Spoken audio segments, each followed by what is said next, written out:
नमस्कार दोस्तों, स्वागत है चैनल के अंदर और मैं कुलदीप अजरिया। आज आपको बताऊंगा कि यदि आप एक सर्वेयर हैं, स्थानीय युवा हैं, तो डिजिटल क्रॉप सर्वेक्षण की प्रक्रिया किस प्रकार से रहने वाली है, आपको किन किन बिंदुओं का पालन करके फसल का सर्वे करना है, गिरदावरी करना है। तो यदि आप चैनल पर नए हैं तो चैनल को सब्सक्राइब अवश्य कर लें, क्योंकि ऐसे ही आपसे जुड़ी हुई शानदार और जानकारी भरे वीडियो हम आपके लिए लाते रहते हैं। तो चैनल को तुरंत प्रभाव से सब्सक्राइब करना ना भूलें। वीडियो अच्छा लगे तो वीडियो को लाइक अवश्य करें और कमेंट भी करें, अपने अन्य दोस्तों को भी वीडियो शेयर करें। तो चलिए शुरू करते हैं। सबसे पहले दोस्तों, हमें अपने मोबाइल फ़ोन के गूगल प्ले स्टोर पर जाना है और वहाँ डालना है सारा ऐप। तो कुछ इस तरीके से ये आइकन वाला आपको एप्लीकेशन अपने मोबाइल में इंस्टॉल कर लेना है। एप्लीकेशन इंस्टॉल करने के बाद जब आप इसको ओपन करेंगे तो आपके स्क्रीन पर उपयोगकर्ता चुने का एक ऑप्शन रहेगा। जैसे आप इस पर क्लिक करेंगे तो नीचे एक ड्रॉप डाउन लिस्ट खुल जाएगी। इसमें आपको स्थानीय उपयोगकर्ता को सिलेक्ट कर लेना है और स्थानीय उपयोगकर्ता सिलेक्ट होने के बाद आपको यहाँ पर अपनी यूज़र आईडी डाल देनी है, जो कि आपको मिलेगी WebGIS से। तो WebGIS से जो भी आपको यूज़र आईडी मिली हुई है वो आप यहाँ डाल देंगे। जमा करने पर क्लिक करेंगे तो आपके मोबाइल पर आएगा OTP और यहाँ पे एक नई विंडो खुल जाएगी। वहाँ पे आपको OTP भरना है और ओके कर देना है। तो इस तरीके से आप अपने सारा ऐप में लॉगिन हो जाएंगे। जैसे ही आप लॉगिन होंगे, यदि आप प्रथम बार लॉगिन होंगे तो यहाँ पे कोई भी डाटा शो नहीं होगा। आपको केवल ये DCS, सीमांकन, टिकट टूल और मेरी प्रोफाइल और लॉगआउट, ये 5 ऑप्शन आपको दिखाई देंगे। तो अब देखो, इसमें हमें DCS पर क्लिक कर देना है। जब आप दोबारा लॉगिन होंगे तो आपको यहाँ पे जो भी आपको गांव मिला हुआ है उसमें जो आपको काम मिला है वो कुल कितना खसरा नंबर है वो दिया रहेगा, और कितने आपने सत्यापित कर लिए हैं या कितने आपने गिरदावरी कर ली है वो दिया रहेगा, और कितने शेष हैं वो सब इसमें फिर बाद में दिखाई देगा। तो पहली बार यदि आप इसको ओपन करेंगे तो आपको DCS पर क्लिक कर देना है। जैसे आप DCS पर क्लिक करेंगे तो यहाँ 4 ऑप्शन आपको मिल जाएंगे, 5 ऑप्शन। तो डाउनलोड बटन देखिए है, जो भी आपको गांव मिला हुआ है उस गांव का नक्शा और जो भी डाटा है वो आप इस डाउनलोड बटन से अपने मोबाइल में डाउनलोड करेंगे। इसके बाद ही आप क्रॉप सर्वेक्षण का काम करेंगे। तो सबसे पहला आपको ये वाला टैब दबाकर डाटा और नक्शा डाउनलोड कर लेना है। अपलोड बटन इस चीज़ के लिए है कि यदि आप मान लीजिए कभी ऐसी जगह है जहाँ पर नेटवर्क कवरेज नहीं आ रहा है या आपका नेट का जो रिचार्ज है वो उस दिन के लिए ख़त्म हो गया है, आप इसमें एक सुविधा दी गई है कि आप ऑफलाइन मोड पर आकर भी गांव की गिरदावरी, अपने खसरा नंबरों की गिरदावरी कर सकते हैं। और जैसे ही आप रिचार्ज करेंगे तो आप इस बटन पर क्लिक करके जिन जिन खसरा नंबरों को आपने ऑफलाइन मोड पर गिरदावरी करी थी वो सारे ऑफलाइन मोड वाले खसरा नंबर यहाँ पे शो होने लगेंगे। तो आप उनको यहाँ से अपलोड कर सकते हैं। ठीक, तो सिंक करने का जो ऑप्शन है वो फिलहाल आपके लिए नहीं है, और जो रिपोर्ट का ऑप्शन है उसमें ये आएगा कि आपने कितना काम कर लिया है, कितना बचा हुआ है। अब देखो, जैसे ही आप वो डाउनलोड वाला बटन आपको दिख रहा था ना सबसे पहले वाले नंबर पर, तो उसको आप जैसे ही क्लिक करोगे, है ना, तो यहाँ पे 3 ऑप्शन आपको दिए रहेंगे। तीनों को आपको एक एक बार क्लिक कर देना है। तो गाँव का डाटा, गाँव का नक्शा का डाटा, ये सब डाउनलोड हो जाएगा। और यदि ये गांव का नक्शा या गांव का डाटा उपलब्ध नहीं है तब आपको ये तीसरे नंबर वाला ऑप्शन का यूज़ करना है। तो 24 घंटे के भीतर आपको अपनी सारा ऐप में WebGIS से पूरा नक्शा और डाटा डाउनलोड होकर मिल जाएगा। ठीक, तो एक बार नक्शा और डाटा डाउनलोड करने के बाद यहाँ पर कुछ इस तरीके से आपको हरे टिक मिल जाएंगे और आपके स्क्रीन पर जो गांव का डाटा डाउनलोड हो गया है वो भी यहाँ पे शो होने लगेगा। यहाँ दिखाई देगा डाउनलोड संपन्न, और गांव का यहाँ नाम मिलेगा और उस गांव का कोड भी यहाँ पर आपको मिल जाएगा। जब गांव का डाटा और नक्शा डाउनलोड हो जाए उसी के बाद हमें क्या है, क्रॉप सर्वेक्षण का कार्य करना है। और यह काम दोस्तों आप हर दिन एक बार जरूर कर लें। मुश्किल से 2 मिनट लगेगा और केवल इसमें आपको टैप करना है और कुछ नहीं, है ना। तो जब भी आप सर्वे करें तो रोज़ आपको ये काम करना है ताकि आपका जो काम है वो लॉस ना हो। तो आपका जो गांव का डाटा है वो यहाँ पे दिखाई देगा। आपको यहाँ पे इसमें गांव को चुन लेना है। ठीक है, इसमें से जैसे ही आप सेलेक्ट करेंगे तो अब एक नई विंडो खुल जाएगी। नई विंडो में देखिए, जो ये सभी खसरे हैं उस गांव के सारे खसरे दिखाई देंगे। लंबित खसरे में जिन जिन पर काम नहीं हुआ है वो खसरे दिखाई देंगे और यहाँ पर लाल लाल रंग दिखाई देगा। ठीक, अपलोड खसरे वो रहेंगे कि जिन पर काम भी हो गया है और वो सर्वर पर अपलोड भी हो गए हैं।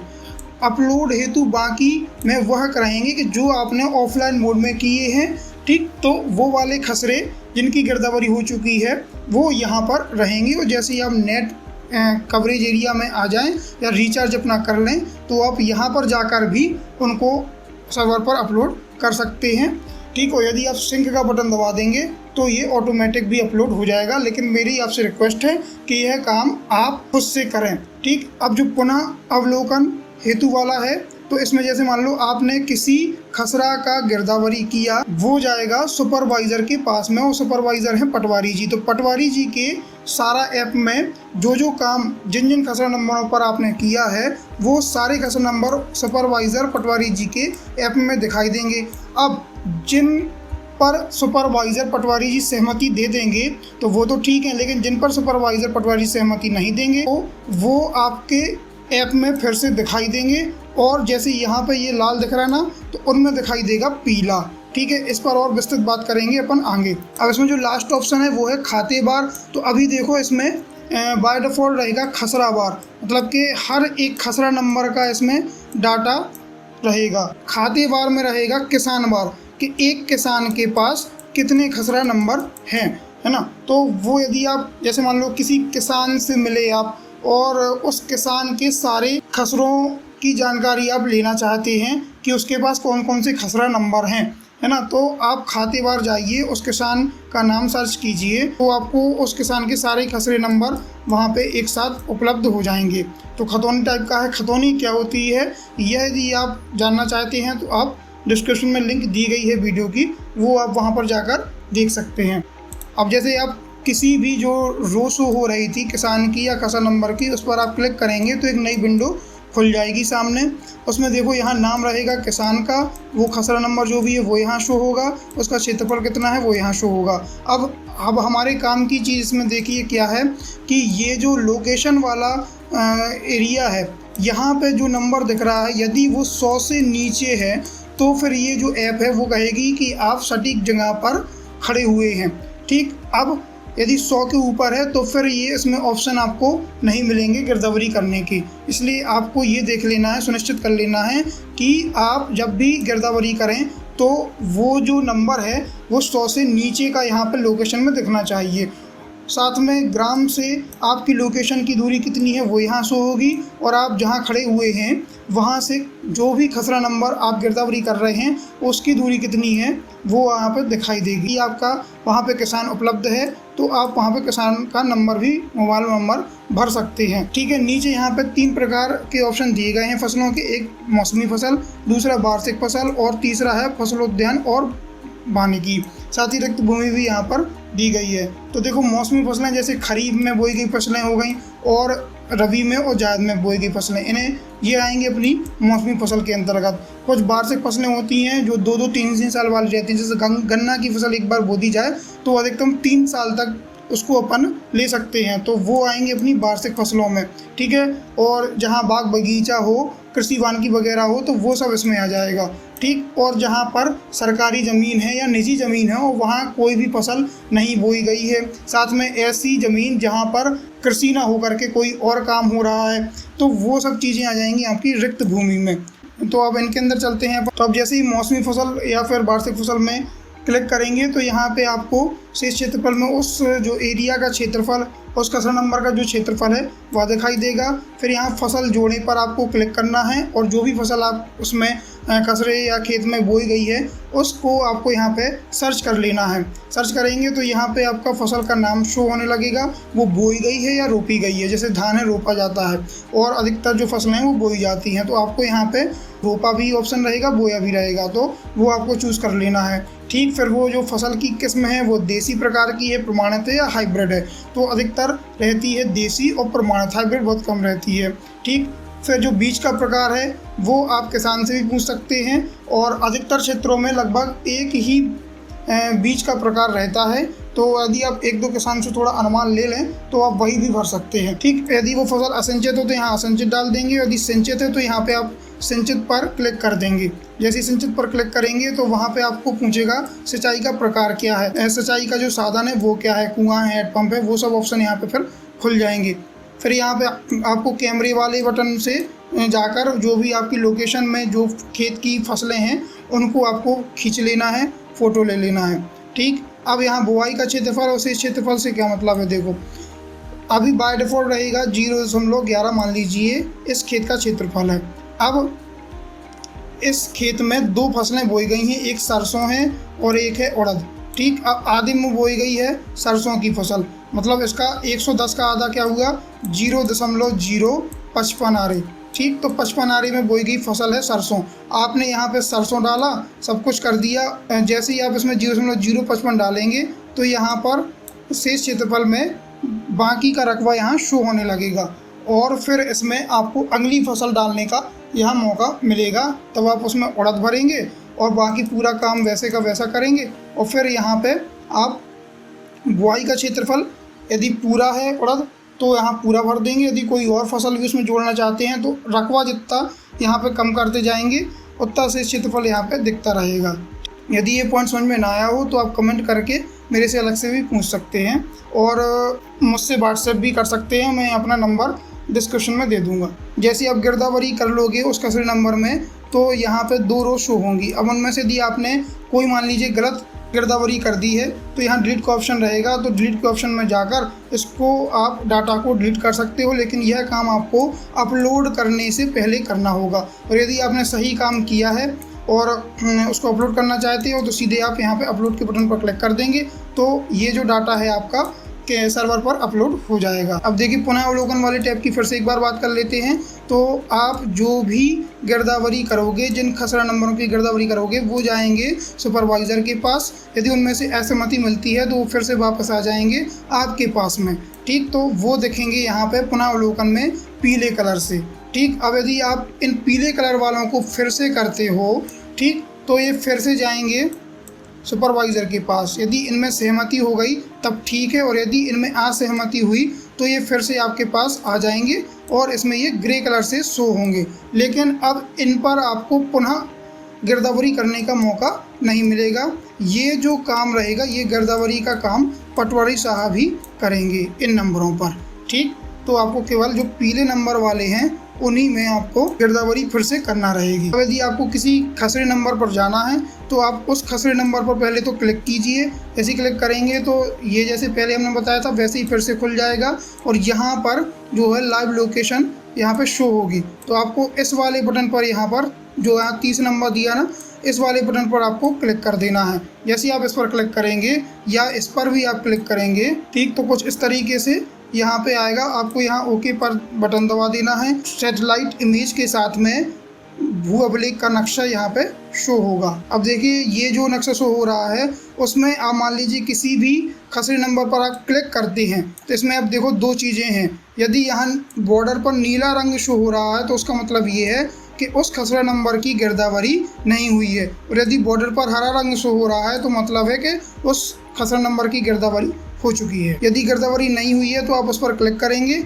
और फिर जो डायरेक्शन वाला है जैसा गूगल मैप पर रहता है उस पर क्लिक करेंगे तो आप जहां पर हैं वहां से उस खसरा नंबर पर जाने के लिए डायरेक्शन शो होने लगेगी। अब जल्दी से जान लेते हैं कि एकल फसल, मिश्रित फसल और सहरोपण। तो देखिए एकल फसल में केवल यदि किसी खसरे में एक ही फसल बोई गई है तो आपको ये चुन लेना है। मिश्रित फसल में यह नहीं है। देखो जैसे मान ले एक खसरा है और उसमें एक भाग में एक फसल बोई गई और दूसरे भाग में दूसरी फसल बोई गई तो ये दोनों फसलें एकल फसलें ही कहलाएंगी। बस उसमें रकबे का डिफरेंस रहेगा तो आपको उस रकबे को भर देना है और शेष क्षेत्रफल में बाकी के रकबा आ जाएगा तो उसमें अलग से फिर से आपको यहाँ पर फसल की गिरदावरी कर देना है। इससे आपके 2 रुपये और भी ऐड हो जाएंगे, मैंने अपने पिछले वीडियो में बताया है। लेकिन अब यदि मिश्रित फसल की बात करें तो आपने देखा होगा कि किसान सोयाबीन के साथ साथ और भी फसलों को वहीं छिड़काव बो देते हैं। तो आपको ऐसी स्थिति में मिश्रित फसल पर जाना है। मिश्रित फसल पर जाएंगे तो वहाँ फिर आप फसल के नाम सर्च करें पर क्लिक करेंगे तो वहाँ एक फसल नहीं आएगी, एकल में केवल आएगी एक फसल और मिश्रित में आएंगी 1 से 2 फसलें साथ में रहेंगी। जिन जिन फसलों को साथ साथ बोया जाता है वो बाय डिफ़ॉल्ट यहाँ पर दी रहेंगी। आप उनमें से किसी को चुन सकते हैं अपनी लोकेशन की सिचुएशन के हिसाब से। तो ये तो हो गई फसलों की बात। अब मान लीजिए किसी जगह पर रिक्त भूमि है और सरकारी ज़मीन है या निजी ज़मीन है तो यदि वहाँ कोई फसल नहीं बोई गई है तो आप रिक्त भूमि पर क्लिक करेंगे। जैसे ही आप रिक्त भूमि पर क्लिक करेंगे तो यहाँ पे आपको उस ज़मीन का नाम, नंबर, क्षेत्रफल सब कुछ वैसे ही शो होगा जैसे पहले शो होता था। तो यहाँ प्रकार चुनो में एक ड्रॉप डाउन लिस्ट ओपन हो जाएगी। यहाँ पे आपको रिक्त भूमि सिलेक्ट कर लेना है और जो क्षेत्रफल रहेगा वो सिलेक्ट कर लोगे। तो जैसे रिक्त भूमि में प्रकार आपने चुन लिया तो आपसे मांगेगा कि जो भूमि रिक्त है उसमें वो क्या है, कृषि प्रयोजन वाली, मतलब यदि कोई किसी ने निजी भूमि है, खेत ऐसी पड़ा हुआ है तो वो कृषि प्रयोजन वाली हो गई। ठीक है, उसमें कोई चीज़ बनी हुई है, कहीं कभार हो सकता है मकान बना हो, कभी कभार हो सकता है कोई सरकारी बिल्डिंग बनी हो, तो ये सब चीज़ें भी आपको उस खसरे नंबर में मिलेंगी। तो आपको उसमें देखिए कृषि भिन्न प्रयोजन पे आपको क्लिक करना है। जैसे कृषि भिन्न प्रयोजन पे आप क्लिक करेंगे तो 2 ऑप्शन और खुल जाएंगे। वो रहेंगे आपके जो कृषि भिन्न प्रयोजन है तो उसके लिए हमेशा डाइवर्सन कराना पड़ता है, शासन से अनुमति लेनी पड़ती है। तो विवर्तन की अनुमति है या नहीं है तो आप किसान से पूछकर, संबंधित से पूछकर आप ये जो ऑप्शन है सिलेक्ट कर सकते हैं। जब आप कृषि भिन्न प्रयोजन सिलेक्ट करेंगे तो यहाँ पर उसके प्रकार के लिए भी मांगेगा और इस पर आप क्लिक करेंगे तो ये कुछ इस तरीके से ड्रॉप डाउन लिस्ट खुल जाएगी। तो उसका प्रकार जैसे मान लीजिए किसी खसरा नंबर में स्कूल बना हुआ है तो जो प्रयोजन हो गया वो शैक्षणिक हो गया। तो ये अलग अलग प्रकार के प्रयोजन यहाँ पर दिए गए हैं और कई अधिकतरों में आपको मिलेंगे आवास। तो आप यहाँ निवास गृहों के प्रयोजन को सिलेक्ट कर सकते हैं। एक चीज़ और देख लेते हैं जो आपके काम आने वाली है कि कहीं कभार क्या होगा, किसी खसरा नंबर में कुआं बना रहेगा तो आप यहाँ पे जल स्रोत और सिंचाई के साधन में जाकर उसको सिलेक्ट कर सकते हैं। यदि वहाँ किसी खसरा नंबर में भवन और अन्य निर्माण है तो ये आप यहाँ पे डाल सकते हैं। और कई भी कभार क्या होगा कि किसी खसरा नंबर में आपको मिलेगा चट्टान वगैरह, पहाड़ वगैरह, तो आकृषि योग्य भूमि को आपको सिलेक्ट कर लेना है। तो मोटा मोटा जो आपके काम का था वो हमने आपको सब कुछ बता दिया है। अब आपको क्या करना है क्या नहीं करना है, तो देखिए स्मार्टफोन आपका पर्याप्त रिचार्ज होना चाहिए सर्वे का काम करने से पहले और उसमें इंटरनेट की सुविधा होनी चाहिए। फिर जब भी आप सर्वे का काम करें सबसे पहले गांव का डाटा और गांव का नक्शा डाउनलोड कर लें। फिर खेत पर पहुंचकर ही आपको सर्वे काम करना है, खाद गिरदावरी नहीं करना है। फिर खेत में पहुंचकर मोबाइल ऐप देखकर सुनिश्चित कर लेना है कि आपका जो जियो फेंस पार्सल है वो सीमा के अंदर है कि नहीं है। वो 100 नंबर वाला मैंने जो आपको बताया था ना, वही वाला काम यहाँ पे बता रहा है कि ये आप ज़रूर देख लें। फसल को पहचानने में यदि परेशानी हो तो आप किसान या पटवारी जी से सहायता ले सकते हैं। फसल का आपको सही फ़ोटो खींचकर अपलोड करना है। इंटरनेट की सुविधा ना हो तो आपको ऑफलाइन मोड में दर्ज कर लेना है गिरदावरी, और इंटरनेट की सुविधा आने पर आपके केंद्रीय डाटाबेस में जो भी आपने जानकारी भरी है वो ऊपर अपलोड हो जाएगी।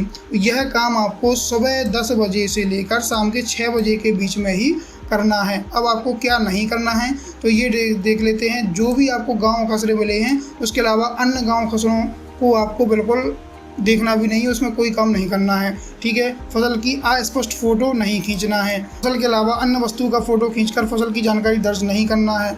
नवीन तकनीक जो है उसके माध्यम से भी फ़ोटो जैसी आप खींचेंगे तो आपको फसल का नाम पता लग जाएगा और फसल के नाम में भिन्नता होने पर वेरीफायर द्वारा जाँच की जाएगी। फसल बोया गया क्षेत्र गलत दर्ज न करें, है ना। मान लीजिए बोई गई है कोई फसल 400 आरी में और आपने वहाँ पे 600 आरी कर दी, तो जितने में बोई गई है केवल उतना ही आपको काम करना है। तो ये जो आपको देखो परेशानी कहाँ जाएगी, एक तो फसल को पहचानने में जाएगी और आपको थोड़ा थोड़ा परेशानी जाएगी कि कितने रकबे में, कितने क्षेत्रफल में कोई फसल बोई गई है। तो ये थोड़ा थोड़ा अनुभव का काम है। जैसे जैसे आप काम करेंगे वैसे वैसे आपको इसमें अनुभव आता रहेगा। किसान की और पटवारी जी की सहायता अवश्य लें ताकि आपकी मेहनत का सदुपयोग हो सके, आपको बार बार एक ही काम ना करना पड़े। तो दोस्तों ये था आपके लिए ट्रेनिंग से भरा हुआ ट्यूटोरियल वीडियो। यदि वीडियो अच्छा लगा है तो वीडियो को लाइक अवश्य कीजिएगा और कोई भी सहायता मुझसे चाहिए हो पर्सनली तो आप व्हाट्सएप कर सकते हैं मेरे को। उसकी केवल एक ही शर्त है कि आपको चैनल को सब्सक्राइब करना पड़ेगा। ओके, धन्यवाद, बाय बाय, जय श्री राम।